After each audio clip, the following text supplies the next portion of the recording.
Bismillahirrahmanirrahim. Assalamualaikum warahmatullahi wabarakatuh. Materi pembelajaran kita adalah alam semesta sebagai tanda kekuasaan Allah Subhanahu wa ta'ala berdasarkan Al-Quran Surah Al-Anbiya ayat 30 dan Al-Quran Surah Al-A'raf ayat 54. Adapun tujuan pembelajaran kita adalah yang pertama, peserta didik dapat menelaah kandungan Quran Surah Al-Anbiya ayat 30 dan Quran Surah Al-A'raf ayat 54. Kedua, peserta didik dapat menjelaskan hikmah dan nilai-nilai positif dari materi alam semesta sebagai tanda kekuasaan Allah Subhanahu wa ta'ala yang terkandung dalam Quran Surah Al-Anbiya ayat 30 dan Quran Surah Al-A'raf ayat 54. Baik, kita mulai dari Surah Al-Anbiya ayat 30. A'udzu billahi minasyaitonir rajim. Bismillahirrahmanirrahim. أولم ير الذين كفروا أن السماوات والأرض كانتا رتقا ففتقناهما وجعلنا من الماء كل شيء حي أفلا يؤمنون, yang artinya, dan apakah orang-orang yang kafir tidak mengetahui bahwasanya langit dan bumi itu keduanya dahulu adalah suatu yang padu, kemudian kami pisahkan antara keduanya, dan dari air kami jadikan segala sesuatu yang hidup. Maka mengapakah mereka tidak juga beriman? Ayat ini menjelaskan bahwa orang-orang musyrik Mekah tidak memperhatikan alam ini. Peristiwa di dalamnya pun mereka tidak pernah perhatikan. Padahal peristiwa di alam semesta ini memberikan bukti bahwa Allah Subhanahu wa ta'ala itu ada. Begitu pula penciptaannya, pengaturannya dan kekuasaannya juga memberikan bukti akan kekuasaan Allah Subhanahu wa ta'ala. Juga ayat ini menjelaskan pula bahwa langit dan bumi pada awalnya bersatu padu, kemudian Allah Subhanahu wa ta'ala memisahkan keduanya.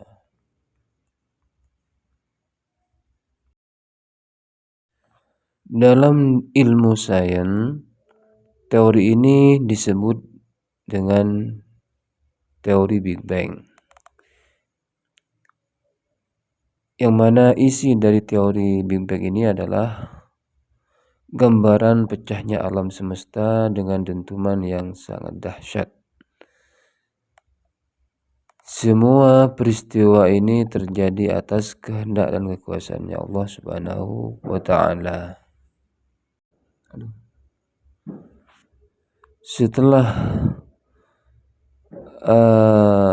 Setelah terjadinya ledakan besar atau dentuman besar, maka serpihan-serpihan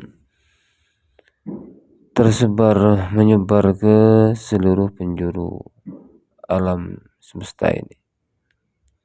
Alam terbentuk akibat pecahan-pecahan tersebut. Nah, pemahaman mengenai konsep penciptaan alam semesta ini menurut sains tidak bertentangan dengan apa yang diungkapkan oleh Al-Quran. Semua teori tersebut saling berketerkaitan dengan ungkapan Al-Quran. Namun, teori hasil temuan manusia bisa berubah, sedangkan Al-Quran tidak akan mengalami perubahan.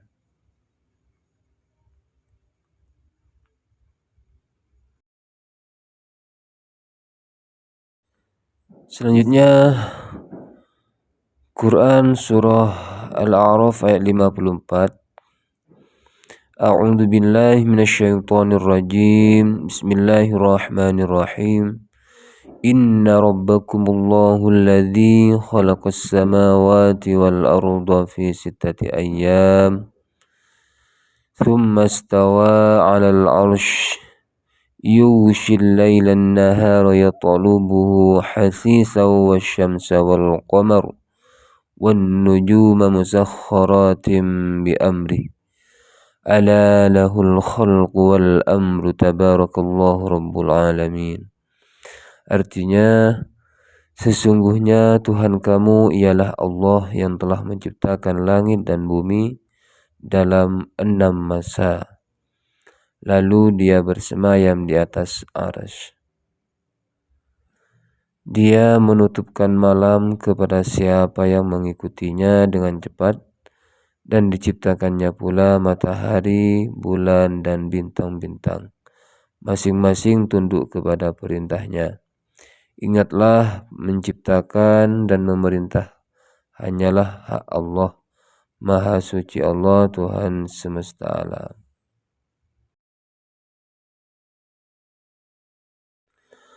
Ayat ini menjelaskan bahwa Allah Subhanahu wa taala menciptakan langit dan bumi ini dalam 6 hari atau 6 masa. Dialah Allah penguasa, pemilik dan pengatur segalanya. Nah, pernyataan 6 masa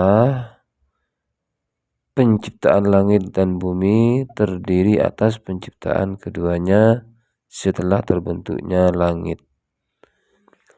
6 masa ini meliputi awal proses penciptaan alam.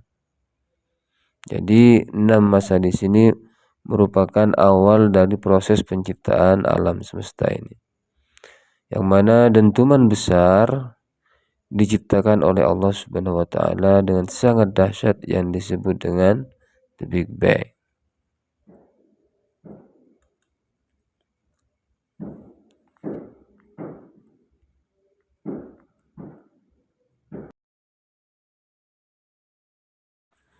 Adapun yang dimaksud dengan 6 hari atau 6 masa di sini ialah 6 masa yang telah ditentukan oleh Allah Subhanahu wa taala. Bukan 6 hari atau 6 masa yang kita kenal di dunia ini. Yaitu maksudnya hari sesudah terciptanya langit dan bumi. Sedangkan hari dalam ayat ini adalah sebelum itu.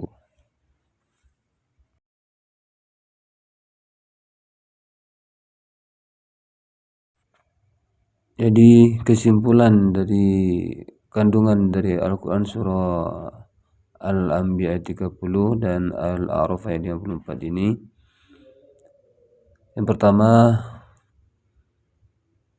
menjelaskan ketidaktahuan orang-orang kafir Mekah terhadap segala ciptaan Allah Subhanahu wa taala. Kedua, menjelaskan bahwa langit dan bumi dahulunya adalah dua benda yang menyatu, kemudian Allah memisahkannya. Ketiga, ayat-ayat ini menyindir orang-orang kafir yang tidak beriman, padahal semua sudah dijelaskan dan diperlihatkan oleh Allah akan tanda-tandanya.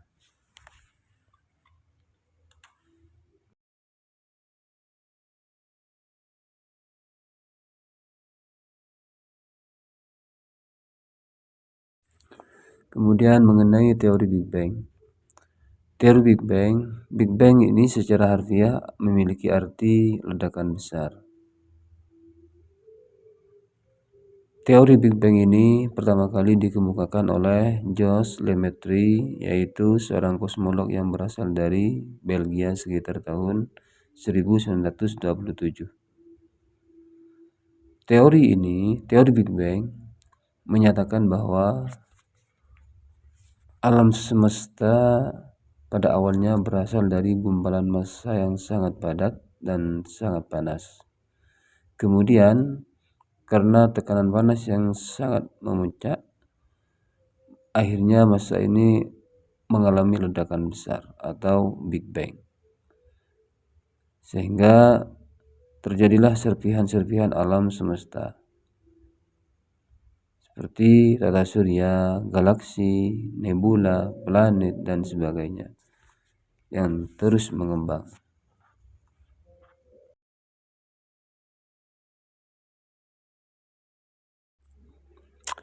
Adapun hikmah dan nilai-nilai positif dari materi alam semesta sebagai tanda kuasa Allah yang terkandung dalam Al-Quran surah Al-A'raf ayat 54 dan Quran surah Al-Anbiya ayat 30 ini. Yang pertama, kecerdasan intelektual yang diberikan Allah dapat mengantarkan kita untuk berpikir dan mengembangkan ilmu pengetahuan. Dari aspek spiritual dapat mengantarkan kita pada keyakinan bahwa Allah menciptakan segala sesuatu dengan teratur. Kemudian mendorong kita untuk meyakini dan mendalami bahwa Al-Quran ini memiliki kemukjizatan dalam dasar-dasar teori sains, khususnya tentang alam semesta. Dan juga keteraturan alam semesta ini menjadi pendorong agar manusia juga harus hidup secara teratur. Demikianlah penjelasan mengenai materi pembelajaran tentang alam semesta sebagai tanda kekuasaan Allah Subhanahu wa taala berdasarkan Quran surah Al-Anbiya ayat 30 dan Quran surah Al-A'raf ayat 54 ini. Semoga pembelajaran ini menjadi pembelajaran yang sangat berharga dan ilmu yang didapat semoga menjadi ilmu yang manfaat dan barokah. Amin ya rabbal alamin. Akhiran, Assalamualaikum warahmatullahi wabarakatuh.